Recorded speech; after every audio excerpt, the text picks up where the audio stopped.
Assalamualaikum warahmatullahi wabarakatuh. Alhamdulillahirabbil alamin. Wassalatu wassalamu ala asyrofil anbiya'i wal mursalin wa ala alihi washabihi ajmain. Amma ba'du.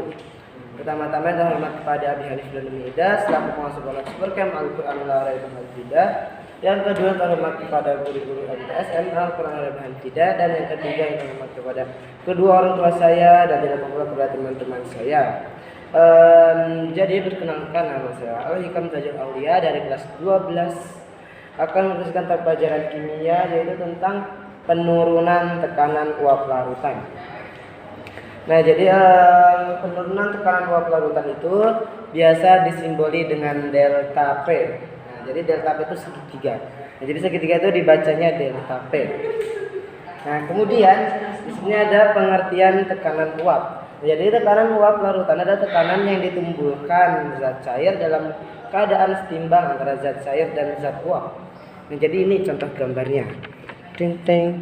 Nah, jadi ini tuh tekanan yang awal-awal, zat uap yang awal-awal itu jadi lebih banyak yang tidak setimbang antara zat cair dan zat uapnya. Kemudian apabila yang setimbang itu zat cair dan zat uapnya itu sama. Nah, jadi antara zat cair yang di bawah sama zat uapnya itu yang di atas itu sama. Nah, kemudian di sini ada larutan. Larutan sama dengan zat terlarut dan pelarut. Nah, jadi larutan itu biasanya itu disebut solution. Nah, kemudian di sini ada zat terlarut yang biasa disebut solut, dan pelarut itu adalah solvent. Nah, jadi materi ini itu tentang dimana zat pelarut itu menjadi volatil atau lebih mudah menguap, dan zat larutnya itu adalah non volatil, sukar menguap. Nah, kemudian penurunan tekanan uap larutan. Nah, jadi mengapa tekanan uap larutannya turun itu dikarenakan dua sebab. Yang pertama, dikarenakan adanya zat terlarut non volatil. Nah, jadi misalnya itu ada kayak wadah, kemudian di situ tuh ada zat pelarut, contohnya itu seperti air. Nah, kemudian airnya itu dicampur dengan zat yang terlarut seperti garam. Nah, itu kan jadi kayak ada campurannya gitu. Dikarenakan garam itu adalah zat non volatil, sukar menguap, maka airnya itu pun pelarut tadi itu menjadi sukar menguap. Contohnya gambarnya seperti ini. Nah, jadi ini tuh seperti di wadah, kemudian yang biru-biru itu contohnya tuh air, terus yang krem-krem ini tuh contohnya tuh seperti garam. Nah, jadi kayak terhambat penguapannya. Kemudian yang kedua dikarenakan suhu. Nah, jadi apabila suhunya semakin tinggi maka penguapannya akan semakin cepat. Tetapi apabila suhunya semakin rendah maka penguapannya akan semakin lambat. Nah, kemudian di sini ada fraksi mol. Nah, jadi fraksi mol itu adalah bagian dari jumlah zat terlarut atau pelarut dalam keseluruhan larutan.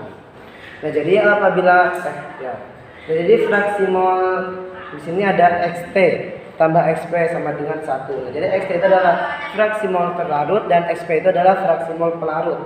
Jadi apabila fraksi mol terlarut dan fraksi mol pelarut ditambahkan maka hasilnya akan menjadi 1. Nah, kemudian di sini ada rumusnya tersendiri. Nah, jadi fraksi mol terlarut itu rumusnya itu adalah XT sama dengan NT per NT tambah NP. Jadi XT itu adalah fraksi mol terlarut dan NT itu adalah mol terlarut.